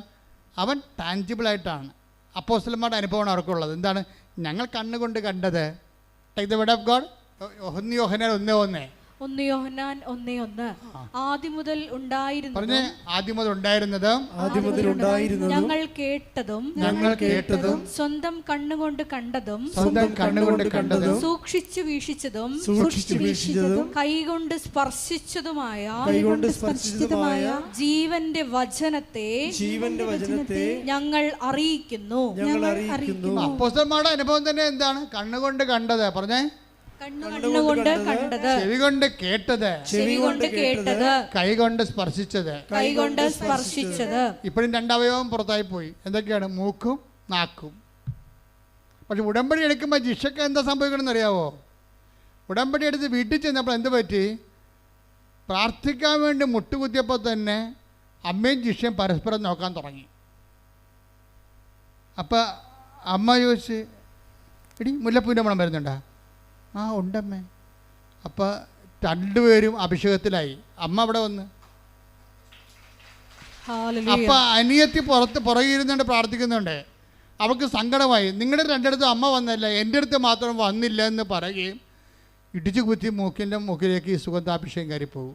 ഒക്കെ 3 പേർക്കും ആ സാക്ഷ്യം നിങ്ങൾ കേൾക്കണം. ശരിക്കും പറഞ്ഞാൽ അതായത് നമ്മൾ മുല്ലപ്പൂ എന്നൊക്കെ പറയുമ്പോൾ ആൾക്കാർക്ക് അറിയാവുന്ന മുല്ലപ്പൂ ആണെന്ന് പറഞ്ഞ് നിർബന്ധമില്ല. നമുക്ക് പരിചയമുള്ള സ്മെല്ല് ഈ ബ്രെയിനിലെല്ലാം സേവ് ആണല്ലോ. കാര്യം അതെന്താ വെച്ചാൽ ഇതൊരു സ്മെല്ലിംഗ് എന്ന് പറയുന്ന സംഭവം. മൂക്ക് ഒരു ഈ ഘ്രാണയന്ത്രം എന്ന് പറഞ്ഞാൽ ഇത് ശരിക്കും പറഞ്ഞാൽ ദൈവാനുഭവത്തിൻ്റെ ഒരു 4ാം ഇന്ദ്രിയമായിട്ട് വർക്കൗട്ട് ചെയ്യുകയാണ്. അത് ഒരാൾക്ക് മാത്രമല്ല. ഇനിയിപ്പം നാക്കെന്ന് പറയുമ്പോൾ ഈ നാക്ക് പ്രശ്നം എന്ന് വെച്ചാൽ നാക്ക് നമുക്കറിയാം, നമ്മുടെ ഈ നാക്കല്ല അവിടെ ഉദ്ദേശിക്കുന്നത്. കർത്താവ് എത്ര നല്ലവനെന്ന് take the word of God. ശ്രുതികട്ടെ ഹല്ലേലൂയ ഹല്ലേലൂയ ഹല്ലേലൂയ ഹല്ലേലൂയ. യേശുവേ നന്ദി. ഹല്ലേലൂയ ഹല്ലേലൂയ. യേശുവേ സ്തുതി. ഹല്ലേലൂയ ഹല്ലേലൂയ ഹല്ലേലൂയ. സങ്കീർത്തനം 34:8 കർത്താവ് എത്ര നല്ലവനെന്ന് രുചിച്ചറിയുവിൻ. പറഞ്ഞേ, കർത്താവ് എത്ര നല്ലവനെന്ന് രുചിച്ചറിയുവിൻ. അപ്പം നമ്മൾ ദൈവത്തെക്കുറിച്ച് ചിന്തിക്കുമ്പോഴും ആലോചിക്കുമ്പോഴും ഒക്കെ നമുക്കല്ലാത്ത ഒരു മധുരം നമുക്ക് ആന്തരികമായ ഈ ആന്തരിക രസനയിൽ അനുഭവപ്പെടും. അത് ഒരു അത്തരം അനുഭവങ്ങളിലേക്ക് നമ്മൾ എത്തപ്പെടാൻ വേണ്ടിയാണ് ദൈവം ഈ ക്രമീകരണങ്ങളൊക്കെ നമ്മുടെ ജീവിതത്തിലെ സമ്മർദ്ദങ്ങളൊക്കെ ചെയ്യണത്. ദൈവത്തെ അനുഭവിക്കാനുള്ള, ഇപ്പം തന്നെ കഴിഞ്ഞ ദിവസങ്ങളിൽ ഞാൻ ആദ്യം പറഞ്ഞില്ലേ, ആ സാന്ദ്ര പറഞ്ഞെന്തറിയാമോ, എനിക്കിപ്പോൾ ജവമാനത്തിലുള്ളത് ജിലേബി കഴിക്കണ പോലെയാണെന്ന്. ജവമാല അധികം ചെല്ലാത്ത ആളായിരുന്നു, പക്ഷെ അഭിഷേകം കിട്ടിയ ആളിനെ അഭിഷേകം കിട്ടിയിട്ട് ജവമാല ചെല്ലുമ്പോൾ ആന്തരിക മധുരം വരികയാണ്. എനിക്ക് ഇപ്പം ജപമാല ചെല്ലണത് ജിലേബി കഴിക്കണ പോലെയാണെന്ന്. അത് ഇവൾ പറയണത് ബൈബിൾ വായിക്കുമ്പോൾ എനിക്ക് ആന്തരിക അഭിഷേകം കിട്ടുമെന്നാണ്. ഇത് ആന്തരിക രസനയിലുള്ള ആത്മാവിൻ്റെ നാവിലുള്ള ഒരു മധുരമാണ്, ഒരു അനുഭവമാണ് ശരിക്കും. അത് ബൈബിള് പിന്നെ അത് പറയുന്നുണ്ട് മധുരത്തെക്കുറിച്ച്. Take the word of God. അതായത് സങ്കീർത്തനം 19:10 എടുത്ത്. സങ്കീർത്തനം 19:10. അവ പൊന്നിനെയും തങ്കത്തെയും കാൾ അഭികാമ്യമാണ്, അവ തേനിനെയും തേൻ കട്ടയും കാൾ മധുരമാണ്. സങ്കീർത്തനം ദൈവവചനത്തെ അനുഭവിക്കണത് എങ്ങനെയാണ്? അത് തേനിനേക്കാൾ, സങ്കീർത്തനം 19:10 എന്താ പറയണത്? അത് തേനിനേക്കാളും, പറഞ്ഞേ, അവ തേനിനേക്കാളും തേൻ കട്ടയേക്കാളും മധുരമുള്ളതാണ്. അപ്പം നിങ്ങളുടെ അരമണിക്കൂർ വചനം വായിക്കാൻ അച്ഛൻ പറഞ്ഞില്ലേ? അരമണിക്കൂർ വചനം വായിക്കാൻ പറഞ്ഞതിൻ്റെ കാരണം നിങ്ങൾ 10 കൊല്ലം വായിച്ചിട്ടും വചനം നിങ്ങൾക്ക് തേൻ കട്ടയെ പോലെ മധുരമില്ലെങ്കിൽ നിങ്ങൾ അഭിഷേകത്തിന് വേണ്ടി പ്രാർത്ഥിക്കണം. നിങ്ങളൊരു വർത്തമാന പത്രം വായിക്കണം, ഒരു ബൈബിൾ വായിച്ചിട്ടാണ് നിങ്ങൾക്ക് ആന്തരിക രസനയിൽ ദൈവവചനം മധുരമാകാതിരിക്കണത്. വചനം വായിക്കുന്തോറും നമുക്ക് ഭയങ്കരമായ മധുരിമ, ആന്തരിക മധുരിമ അനുഭവപ്പെടും, സന്തോഷവും. അതുപോലെ തന്നെ വചനത്തിലൂടെ ദൈവം നയിക്കണതും ദൈവത്തിൻ്റെ സ്നേഹം അനുഭവിക്കുന്നതാണ് ഈ മധുരം എന്ന് പറയണത്. അല്ലാതെ പഞ്ചാര എന്ന് പറഞ്ഞിട്ട് നമുക്ക് വായിലിടുമ്പോൾ ഉണ്ടാകുന്ന മധുരമല്ല, ദൈവസ്നേഹമല്ലാതെ അനുഭവിക്കും നമ്മൾ. അപ്പോൾ ദൈവസ്നേഹമായതുകൊണ്ട് അത് വചനത്തിലൂടെ, വചന വായനയിലൂടെ, വചന നിവർത്തീകരണത്തിലൂടെയൊക്കെ, വചന ധ്യാനത്തിലൂടെ അനുഭവിക്കാൻ എളുപ്പമാണ്. അതിന് ഒരു ഭാരം, ഇപ്പം നമുക്ക് ഒരു മിനിമം ഭാരം ഉണ്ടാവുമല്ലോ. ഇപ്പോൾ ഒരു വിമാനം 700 യാത്രക്കാരെയും കൊണ്ട് റൺവേയിലൂടെ ഇങ്ങനെ ഓടിപ്പോകുമ്പോൾ നല്ല അതിൻ്റെ സ്പീഡ് 200 കിലോമീറ്ററാക്കി, പിന്നെ 300 കിലോമീറ്ററാക്കി, പിന്നെ 400 കിലോമീറ്ററാക്കി, 450 കിലോമീറ്റർ സ്പീഡാകുമ്പോൾ അവരുടനെ എൻ്റെ ചിറക് ഇങ്ങനെ അങ്ങോട്ട് നമുക്ക് വിമാനത്തിരിക്കുമ്പോൾ അറിയാൻ പറ്റും. അവർ ചിറക് 450 കിലോമീറ്റർ വിമാനം റൺവേയിൽ സ്പീഡായി കഴിഞ്ഞാൽ ചിറക് അവരങ്ങനെ അഡ്ജസ്റ്റ് ചെയ്ത് ഇങ്ങനെ കാറ്റിനെ ഈ ചിറകിൽ പിടിക്കും. അപ്പോൾ ഈ സാധനം പൊന്തിപ്പോവും. ആ കാറ്റിൽ ചിറകിനെ അവർ പിടിക്കാൻ വേണ്ടി അഡ്ജസ്റ്റ്മെൻറ്റ് അവിടെ ചെയ്തിട്ടുണ്ട്. നമുക്ക് നമ്മൾ വിരിങ്സ് എടുത്ത് നോക്കുമ്പോൾ ഈ ചിറകിങ്ങനെ ഇളകിങ്ങനെ ഇങ്ങനെ കാറ്റിനെ പിടിക്കണ കാണാൻ പറ്റും. അപ്പോഴീ വിമാനം നേരെ പൊന്തി വരും. അപ്പോൾ 750 യാത്രക്കാരുടെ വിമാനത്തിൻ്റെ ടൺ എത്രയാണെങ്കിലും ആ ഭാരം ലഘുവായി മാറും. ആ ഭാരത്തിനെല്ലാം കാറ്റും സ്പീഡും കൂടി താങ്ങി നിർത്തും. ഇതുപോലെ വചനം വായിക്കുന്ന ആദ്യകാലം വായിക്കണ്ട, നാളെ പ്രാർത്ഥിക്കാം, ഇപ്പം പ്രാർത്ഥിക്കണ്ട, പിന്നെ പ്രാർത്ഥിക്കാം. അപ്പോൾ മകൻ അവിടെ ഇരുന്ന് പെരിച്ചാഴി പറയും, അമ്മേ ഒരു കൊന്ത 2 ദിവസം ചെല്ലിയാൽ മതി എന്ന് പറയും. അപ്പം തന്നെ ആ പാസ്തോന പുസ്തകം എടുത്ത് അവൻ്റെ തലക്കെട്ടടിക്കണം.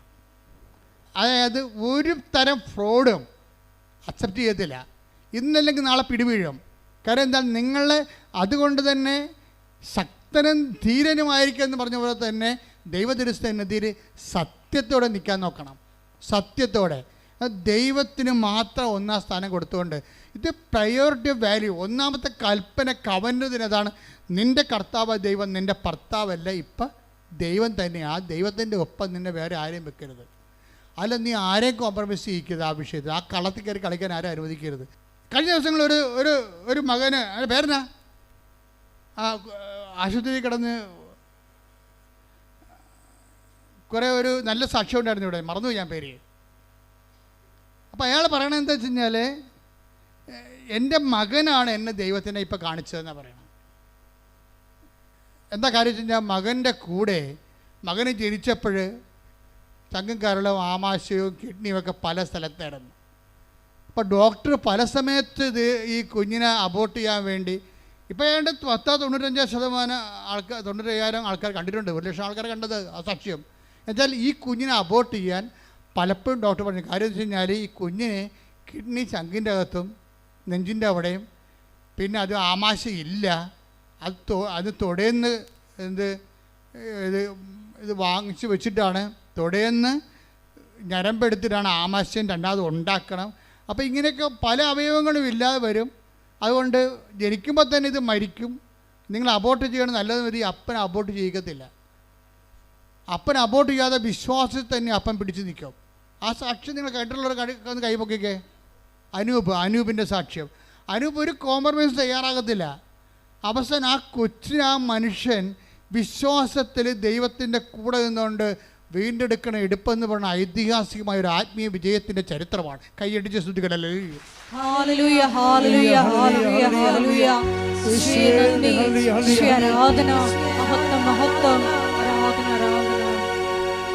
ഇത്ര നല്ല ദൈവത്തോട് ഇന്നു ചെയ്തു നന്ദി ചൊല്ലിടും. എന്റെ കൊച്ചു ജീവിതത്തെ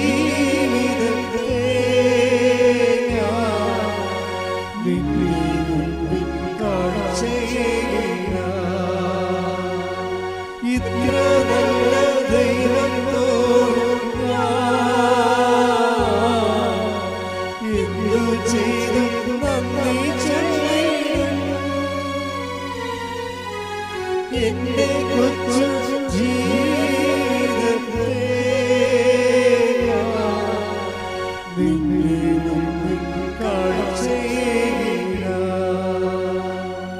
അതായത് അനൂപ് എന്തുകൊണ്ടാണ് ഡൈവേഴ്സ് ചെയ്യരുത്, അബോർട്ട് ചെയ്യരുതെന്ന് പറയാൻ കാര്യം എന്താണ്? അയാളുടെ ആസ്തിയാണ്. അയാളെ കുഞ്ഞുനാൾ പോലും മാതാവിൻ്റെ ആളാണ്. അപ്പോൾ ഒരു അറ്റ കൈ ഉണ്ടായാൽ അമ്മ അഭയം തരുമെന്ന് അയാൾക്കറിയാം. അതുകൊണ്ട് പക്ഷേ എന്നാലും പലപ്പോഴും പല പല പ്രശ്നങ്ങൾ കാരണം, ഈ ആമാശയമില്ലാത്ത കാരണവും അതുപോലെ കിഡ്നികൾ സ്ഥലം മാറിയിരിക്കുന്ന കാരണവും കുഞ്ഞിനെപ്പോഴും ഇഷ്യൂസ് ഡെവലപ്പ് ചെയ്യും. പല പല ഓപ്പറേഷൻ കഴിയും. ഒരു കൊല്ലമൊക്കെയാണ് ICU കിടന്നത്. 22 ലക്ഷം രൂപയാവും ചിലവ്. എന്നിട്ട് ഫൈറ്റ് ചെയ്യണം. ഡോക്ടർമാർ പറയുക, ഡോക്ടർമാരുടെ ആത്മവിശ്വാസം വരെ പോകുമ്പോഴും ഇവൻ ഈ ഉടുത്ത തുണിയാലെ ഇവിടെ വന്ന് ഉടമ്പടി എടുത്തിട്ടില്ല. ഉടുത്ത തുണിയാലെ അമ്മയെടുത്ത് വരും. അമ്മയെടുത്ത് വന്നിട്ട് പറയും, ഞാൻ അമ്മയ്ക്ക് ഒരാഴ്ച തരും എൻ്റെ കുഞ്ഞിനെ രക്ഷപ്പെടുത്താൻ. അവിടെ നിന്ന് അവൻ പറയും, ഞാൻ ഉടുത്ത തുണിയാലെ ഷേവ് പോലും ചെയ്യാതെ അമ്മയുടെ മുമ്പിൽ വന്ന് നിൽക്കുകയാണ്, ഞാൻ അമ്മയ്ക്ക് ഒരാഴ്ച തരും. ഇന്ന് ശനിയാഴ്ച, അടുത്ത ശനിയാഴ്ചക്കുള്ളിൽ എൻ്റെ കുഞ്ഞ് റെഡിയായിരിക്കണം, ഞാൻ പോകണമെന്ന് പറയും. അത് ആധികാരികതയാണ്. എന്ന് വെച്ച് കഴിഞ്ഞാൽ അങ്ങനെ പറയാനുള്ള ഒരു ചങ്കൂറ്റം എങ്ങനെ കിട്ടിയതാണത്? നേരത്തെ ദൈവത്തിന് വേണ്ടി ജീവിക്കുമ്പോൾ ആധ്യാത്മിക ജീവിതം നിനക്ക് നൽകുന്ന ഒരു ഈടുവെപ്പാണ്. കൈയടിച്ച് ശ്രദ്ധിക്കട്ടെ. ഹല്ലേലൂയ.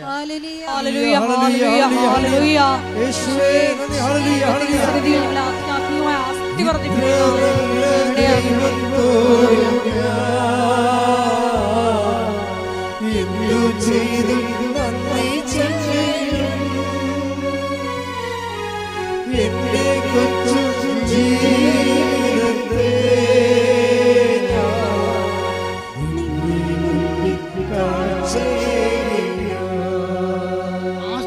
ഇതാണ് ആസ്തിയും ആത്മവിശ്വാസവും എന്ന് പറയണത്. അയാൾ ദൈവത്തെ ഭീഷണിപ്പെടുത്തിയതല്ല, സങ്കടം കൊണ്ട്, തനിക്ക് പറയാനുള്ള അവസാനത്തെ ആളായതുകൊണ്ടും ഇത് കേൾക്കാൻ ബാധ്യതയുള്ള ആളായതുകൊണ്ടും ദൈവപിതാവ് നമ്മുടെ സങ്കടങ്ങൾക്ക് നമ്മൾക്ക് കൂടെ നിൽക്കാൻ വേണ്ടി ഏൽപ്പിച്ച ആളായതുകൊണ്ടും അമ്മയ്ക്ക് അതിൻ്റെ ഉത്തരവാദിത്തമുള്ളത് കൊണ്ടും ആ ബോധ്യം ഒരു ശിശുവിനെന്ന പോലെ അവന് ഉള്ളത് കൊണ്ടും ദൈവത്തിൻ്റെ സന്നിധിയിൽ അവൻ കുഞ്ഞിനെ സമർപ്പിച്ചുകൊണ്ട് ആ കുഞ്ഞിനെ ജീവനിലേക്ക് കൊണ്ടുവരുന്ന കാഴ്ചയാണ് ആ സാക്ഷ്യം. എന്താ കാര്യം? ഇപ്പം നമ്മൾ കുഞ്ഞ് നോക്കുമ്പോഴേ അവൻ ഓടിക്കളിച്ച് നടക്കണ കാണാം. എത്രയോ പ്രാവശ്യം മരിച്ച കുഞ്ഞിനെയാണിന്ന് അവൻ ഇവിടെ വന്നിട്ട് ഇവിടെ പോലും നിൽക്കാതെ അവൻ ഓടിക്കളിച്ചേക്കും. നമുക്ക് തന്നെ ഈ പറഞ്ഞ കുഞ്ഞാണോ എന്ന് ഓർക്കും. അതുകൊണ്ട് നമ്മൾ സാക്ഷ്യം ഇട്ടപ്പോഴേ ആ കുഞ്ഞിൻ്റെ പഴയ അവസ്ഥകളെല്ലാം ഇട്ടിട്ടുണ്ട്. ആ സാക്ഷ്യം ഇട്ടപ്പോഴേ അവൻ കരിഞ്ഞു പോയതും കറുത്തിരിക്കണതും അവൻ്റെ 16,000 ട്യൂബ് അവൻ്റെ മേത്ത് കിടക്കണതും എല്ലാം സാക്ഷ്യത്തിൽ കിടപ്പുണ്ട്. അവനാണോ ഈ ഓടിക്കളഞ്ഞുകൊണ്ടിരിക്കണത് എന്ന് നമുക്ക് തോന്നിപ്പോകും. എന്ന് വെച്ച് കഴിഞ്ഞാൽ ഇതെല്ലാം പുനഃസ്ഥാപിക്കാൻ നിങ്ങൾക്കറിയാമല്ലോ. ഇപ്പം ജിഷ്മയ്ക്ക് എന്താ സംഭവിച്ചത്? ജിഷ്മയോട് എന്താ പറഞ്ഞത്? എന്നെ കണ്ടെത്താൻ ഞാൻ ഇടയാക്കും എന്ന് പറഞ്ഞിട്ട് അതിൻ്റെ കൂടെ കുറേ സംഭവങ്ങളുണ്ട്. അതെല്ലാം ഉടമ്പടിയുടെ വാഗ്ദാനങ്ങളാണ്. Take the word of God. എന്നെ കണ്ടെത്താൻ ഞാൻ ഇടയാക്കുമെന്ന് കർത്താവ് അരുളിച്ചെയ്യുന്നു. ഞാൻ നിങ്ങളുടെ ഐശ്വര്യം പുനഃസ്ഥാപിക്കും. കൈയടിക്കട്ടെ, ശ്രദ്ധിക്കട്ടെ. ഹല്ലേലൂയ.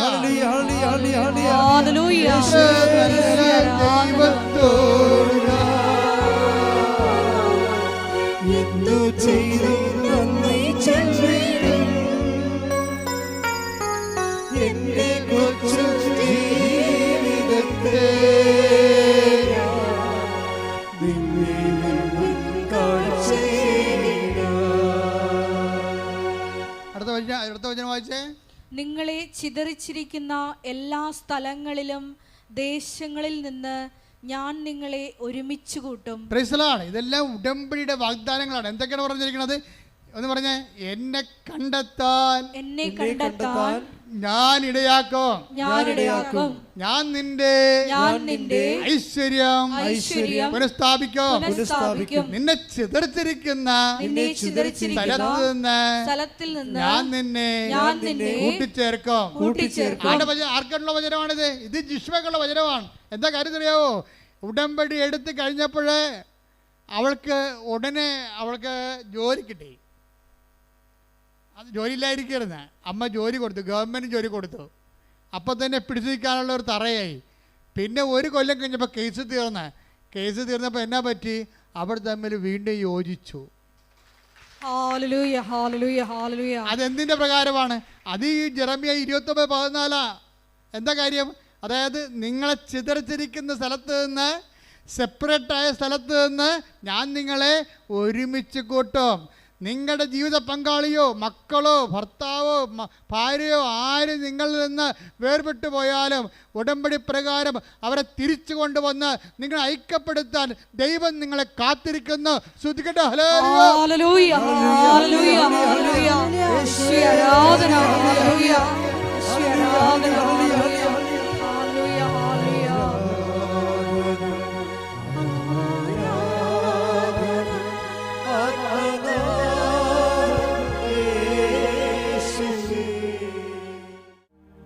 എൻ്റെ പ്രിയപ്പെട്ടവരെ, ഉടമ്പടിയിലെ ഏറ്റവും വലിയ കാതലായ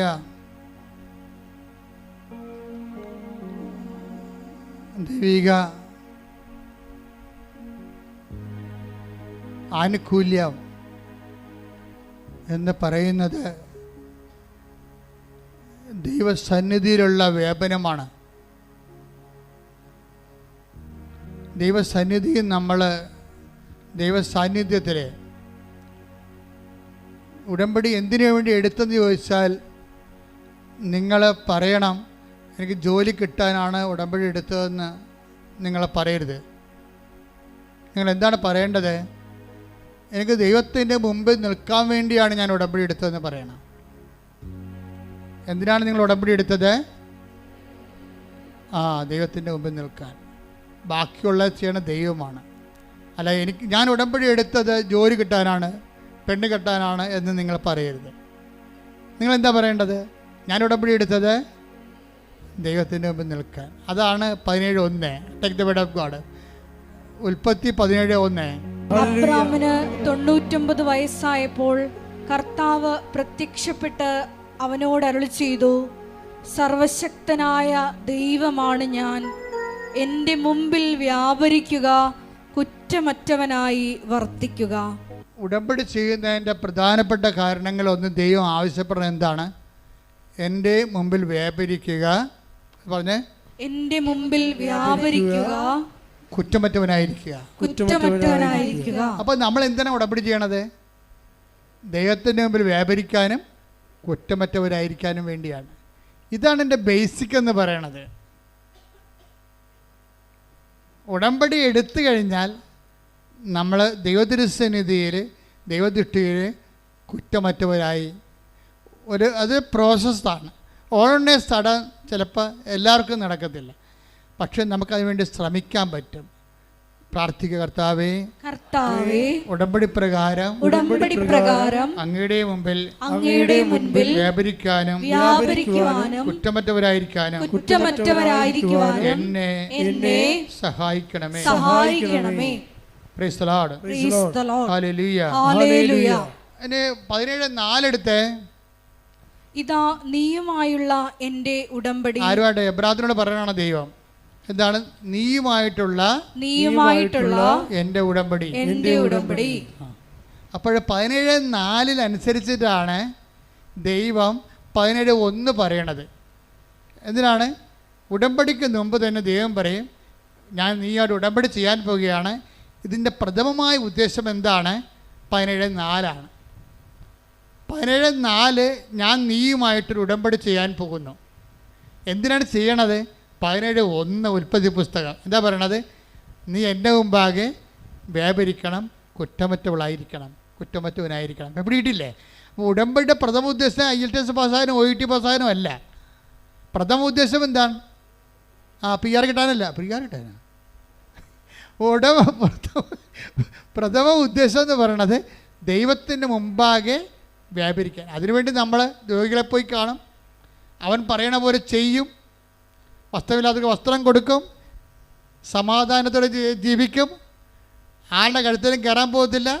കഴുത്തിൽ കയറുന്നവരെ നമ്മൾ നല്ല ഉപദേശം കൊടുത്തിട്ട് കർത്താവിൻ്റെ വചനത്തേക്ക് നയിക്കും. അങ്ങനെ നമ്മൾ സൽപ്രവൃത്തി ചെയ്തുകൊണ്ട് കർത്താവിൻ്റെ മുമ്പാകെ വ്യാപരിക്കും. കൈയടിച്ച് ശ്രദ്ധിക്കട്ടെ.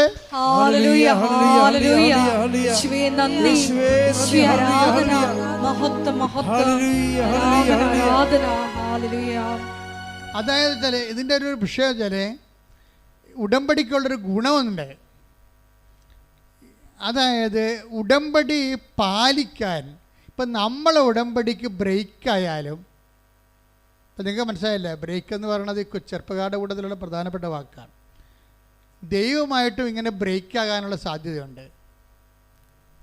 അപ്പം ദൈവമായിട്ട് ബ്രേക്കായാലും നമ്മളെ മനുഷ്യന്മാർ ബ്രേക്കാകണ പോലെ ബ്രേക്കായി പോകത്തില്ല.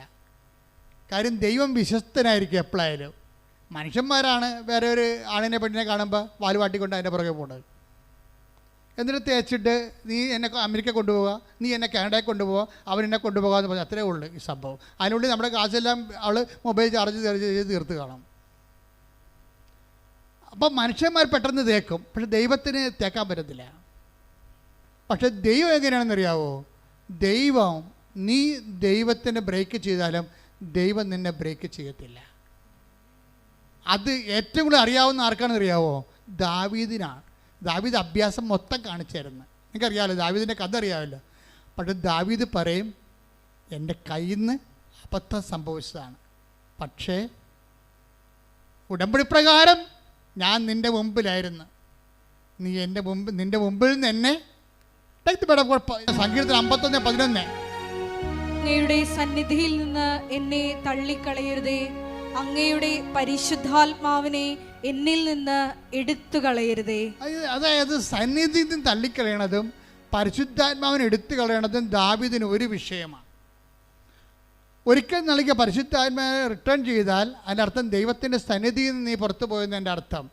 ജെറമിയ 14:21 എടുത്ത് ശ്രദ്ധിക്കട്ടെ. ഹല്ലേലൂയ ഹല്ലേലൂയ ഹല്ലേലൂയ ഹല്ലേലൂയ ഹല്ലേലൂയ ഹല്ലേലൂയ യേശുവേ നന്ദി. ഹല്ലേലൂയ ഹല്ലേലൂയ. ജെറമിയ 14:21 അങ്ങയുടെ നാമത്തെ പ്രതി ഞങ്ങളെ നിരാകരിക്കരുതേ, അങ്ങയുടെ മഹത്വത്തിന്റെ സിംഹാസനത്തെ അവമാനിക്കരുതേ, ഞങ്ങളുമായുള്ള അങ്ങയുടെ ഉടമ്പടി അനുസ്മരിക്കണമേ, അത് ലംഘിക്കരുതേ.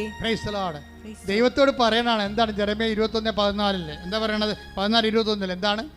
അങ്ങയുമായിട്ടുള്ള ഉടമ്പടി അങ്ങ് ലംഘിക്കരുതേ. എന്ന് വെച്ചാൽ ലംഘിക്കാനുള്ള സാഹചര്യം ചില മനുഷ്യന്മാർക്ക് ഉണ്ടായിപ്പോവും. പക്ഷേ അപ്പോഴും ഈ സങ്കീർത്തകന് ജെറമ്യായ്ക്ക് ഭയങ്കര പ്രതീക്ഷയാണ്. എന്താണ്? ദൈവത്തിൻ്റെ ഭാഗത്ത് എൻ്റെ ഉടമ്പടി ഇപ്പോഴും വാല്യൂ ആണ്. ആ ഒരു ബോധം നമുക്കുണ്ടാകണം. അല്ല നിങ്ങൾ വീണു പോയെന്ന് പറഞ്ഞുകൊണ്ട് ദൈവം വീണു പോയെന്ന് ചിന്തിക്കരുത്. നിങ്ങൾ എഴുന്നേറ്റ് വരണം. ശ്രദ്ധിക്കട്ടെ. നന്നായി ഓൺലൈനിലുള്ളവരും പ്രത്യേകം ഈ സമയത്ത് ജാഗ്രതയോടെ നിൽക്കുക, സൂക്ഷിച്ചുകൊണ്ട് നിൽക്കുക, ദൈവസ്നേഹത്തോടെ നിൽക്കുക. എൻ്റെ ഉടമ്പടിയിൽ നിന്ന് എന്നെ തള്ളിക്കളയേന്ന് പ്രാർത്ഥിക്കുക. അങ്ങനെ ദുരുസന്നിധിയിൽ നിന്ന് എന്നെ തള്ളിക്കളയില്ലെന്ന് പ്രാർത്ഥിക്കുക. എന്നോട് കണ്ണ കാണിക്കണമെന്ന് പ്രാർത്ഥിക്കുക. കർത്താവേ, എൻ്റെ വിശുദ്ധമായ തിരുമുറുവാർന്ന വലത് കരം, ആണിപ്പഴുതാറുന്ന അത്ഭുത കരം, കർത്താവേ, ഇവിടെ തീർത്ഥാടനത്തിൽ ഓൺലൈനിലും പ്രാർത്ഥിക്കുന്ന അവരെപ്പോഴും പ്രാർത്ഥിക്കുമ്പോഴും കർത്താവേ, ഈ നിന്റെ ആണിപ്പഴുതാറുന്ന അത്ഭുത കരം അവിടെ ശിരസിൽ വെക്കണേ പ്രാർത്ഥിക്കുന്ന കർത്താവേ, അവിടെ സ്വന്തം ബന്ധങ്ങൾ കർത്താവിൻ്റെ രക്തം നിറയട്ടെ. അവിടെ മാംസപേശികളിലെ കർത്താവിൻ്റെ രക്തം നിറയട്ടെ. അവിടെ രക്തഞരമ്പുകളിലെ കർത്താവിൻ്റെ രക്തം നിറയട്ടെ. കർത്താവെ, അവരെ കരള്, കിഡ്നി, ആസ്മ രോഗങ്ങൾ, കരൾ രോഗങ്ങൾ, ശ്വാസകോശ രോഗങ്ങൾ, ബ്രെയിൻ്റെ ക്യാൻസർ, ബ്രെയിൻ്റെ ട്യൂമർ, PCOD രോഗങ്ങൾ, കർത്താവെ, എല്ലാ രോഗങ്ങളും, കരൾ രോഗങ്ങൾ കർത്താവെ, പാങ്ക്രിയാസ് രോഗങ്ങൾ കർത്താവെ, നടുവലിൻ്റെ വേദനകൾ കർത്താവെ, അങ്ങേറ്റെടുക്കണ പ്രാർത്ഥിക്കുന്നു. വെള്ള നിറമുള്ള പാണ്ട് രോഗങ്ങൾ കർത്താവെ, തിരുവത്തത കഴുകണമേ കർത്താവെ. അസ്ഥി ക്ഷയിക്കുന്ന അസുഖങ്ങൾ കർത്താവെ, എല്ലാ തരത്തിലുള്ള മുഴകൾ വരുന്ന രോഗങ്ങൾ കർത്താവെ സ്പർശിക്കണമേ കർത്താവെ. തൈറോയ്ഡ് രോഗങ്ങൾ, ടോൺസിൽ രോഗങ്ങൾ സ്പർശിക്കണേ കർത്താവെ. കണ്ണിന് കാഴ്ച മങ്ങുന്നവർ, ചെവിക്ക് കേൾവി മങ്ങുന്നവരെ സ്പർശിക്കണേ കർത്താവെ. ദൈവത്തിൻ്റെ കരുണ സ്പർശിക്കട്ടെ. ഉച്ച മുതൽ ഉള്ളംകാല് വരെ കർത്താവിൻ്റെ രക്തം പടരട്ടെ. അടിപ്പടര പോലെ, വൈദ്യാഘാതം പോലെ ദൈവിക ശക്തിയാൽ യേശുവിന്റെ നാമത്തിൽ സൗഖ്യം പ്രാപിക്കട്ടെ. ശരീരം മുഴുവൻ കുരുക്കൾ വരികയും മുതുകത്തോളം 4-5 കുരുക്കുകൾ പഴുത്തു നിൽക്കുകയും ചെയ്യുന്ന വ്യക്തിയെ കർത്താവ് സ്പർശിച്ച് സൗഖ്യപ്പെടുത്തിക്കൊണ്ടിരിക്കുന്ന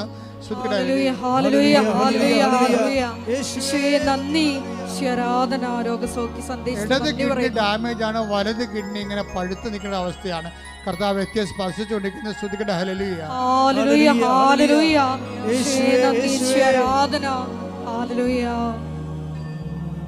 എൻ്റെ പ്രിയപ്പെട്ടവരെ, കർത്താവിൻ്റെ തിരുസന്നിധിയിലാണ് നമ്മളായിരിക്കുന്നത്. കൂടുതൽ കൂടുതൽ വിശുദ്ധിയോടെ ജീവിക്കാനാണ്. ഓരോ ദിവസം കഴിയും തോറും നീ സുവിശേഷത്തിൻ്റെ വലിയ ബൃഹത്തായ ദൈവസ്നേഹത്തിൻ്റെ വക്താവാകാൻ വേണ്ടി പ്രാർത്ഥിക്കണം. കർത്താവ്, ജോലിയില്ലാത്ത മക്കൾക്ക് വേണ്ടി ഞാൻ പ്രാർത്ഥിക്കണം ഈശോയെ. സാമ്പത്തിക തകർച്ചയുള്ളവർക്ക് വേണ്ടി പ്രാർത്ഥിക്കുന്ന ഈശോയെ. ഒരിടവും പരിടമില്ലാതെ, വീടില്ല, വഴിയില്ല, കർത്താവ്, വീട് വെക്കാൻ മാർഗവുമില്ലാത്തവരെ സംബന്ധിച്ച് പ്രാർത്ഥിക്കുന്ന ഈശോയെ. അവരെല്ലാം അങ്ങ് സ്പർശിക്കണേ കർത്താവേ. വിവിധ രാജ്യങ്ങളിൽ ജോലി ചെയ്യുന്നവരുണ്ട് ഈശോയെ. അവർക്ക് അവിടെ താമസിക്കാൻ സ്ഥലം കിട്ടാത്തവരുണ്ട് ഈശോയെ. ജോലി നഷ്ടപ്പെട്ടവരുണ്ട് കർത്താവ്. ജയിലിലായിരിക്കുന്നവരുണ്ട് കർത്താവ്. ഇവിടുന്ന് ജോലി കയറിപ്പോകാൻ പോകുന്നുണ്ട് കർത്താവ്. നീറ്റിൻ്റെ പരീക്ഷ എഴുതിയ മക്കളുണ്ട് ഈശോയെ. മറ്റ് ആനുവൽ എക്സാം എഴുതിയ മക്കളുടെ കർത്താവ്. റിസൾട്ട് പ്രതീക്ഷിക്കുന്നുണ്ട് കർത്താവ്. അവരെല്ലാം അവരുടെ കഴിവിനേക്കാൾ ഉപരി കർത്താവ് ദൈവത്തിൻ്റെ കൃപയാൽ അവരെ എല്ലാം ഉന്നതമായ വിജയത്തിലേക്കും ഉന്നതമായ വിദ്യാഭ്യാസത്തിലേക്കും ഉന്നതമായ ജോലിയിലേക്ക് പ്രവേശിപ്പിക്കാനുള്ള എല്ലാ ദൈവിക തടസ്സങ്ങൾ യേശുക്രിസ്തു നാമത്തിൽ നീങ്ങിപ്പോകട്ടെ. ശ്രദ്ധിക്കട്ടെ. ഹല്ലേലൂയ.